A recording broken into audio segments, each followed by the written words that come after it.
today's video, we're going to be doing a gestational age assessment with my baby doll, Fitzgerald here.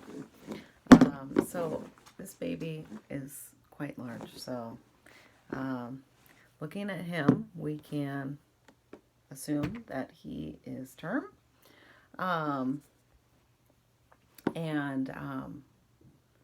He's probably a 40-weeker. What we're going to be looking for is his posture and how he lays. Preterm babies are going to lay very flat, and term babies are going to have a lot of flexion in their arms and legs. They're going to kick and move like this, and maybe hold their arms up like Fitzgerald as well. A part of the gestational age assessment is checking for the square window test, which is flexing the wrist, which this baby's wrists don't flex very well, but they're going to flex all the way down to the forearm at term, and further away when they're preterm.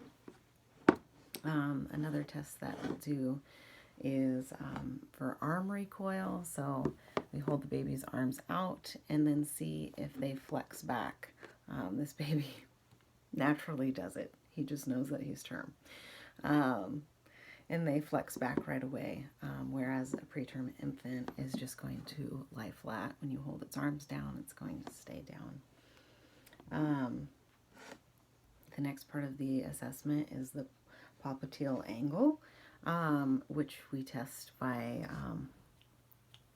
holding up the leg and seeing how the baby holds their leg, as preterm infants are going to flex quite a bit, and term infants are going to have a little bit of a bend in their knee and hold it like so. The scarf sign part of the assessment is by moving the baby's arm to see how far it goes over their chest. With preterm infants, the elbow of the baby will touch the midline of the abdomen. So for this baby, it doesn't work. This baby is not preterm. Once again, a term baby. His elbow is at the side of his abdomen, not at the midline. And then the last part of the neuromuscular test is the heel to ear, to see how far the baby flexes. So the preterm infant is going to flex their legs very far up to their ears, very naturally. You don't have to force it. Whereas with term infants, they're probably going to bend at their knees, and they're not going to reach all the way to their ears without forcing their muscles. Then as for physical maturity in this assessment, this term baby is not going to have much lanugo. Lanugo is the body hair that babies grow in the womb to help them thermoregulate.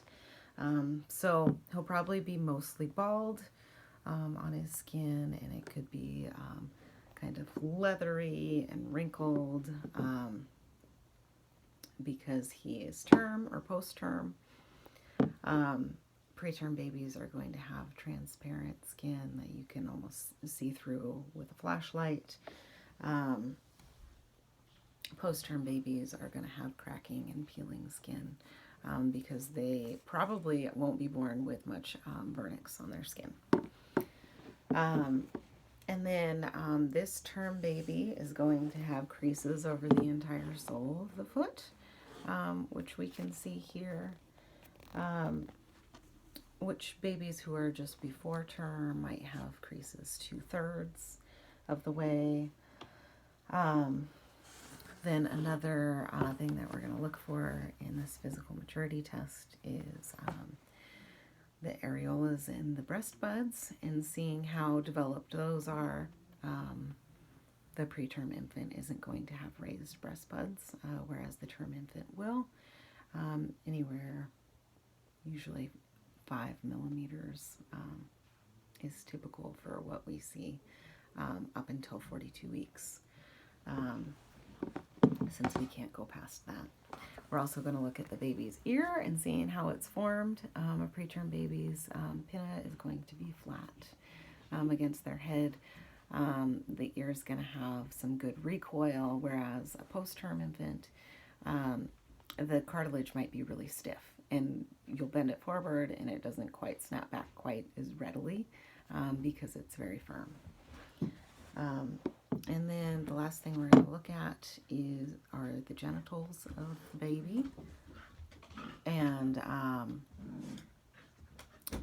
since we're assuming that this baby is a boy, what we would see in a term infant with male genitalia is that the testes are both descended, and there's rugae or wrinkling at the scrotum. And for a baby girl, we would see that the labia majora covers the labia minora. For babies that are preterm, there's not quite that coverage. They'll be like unequal sizes. So that basically sums it up.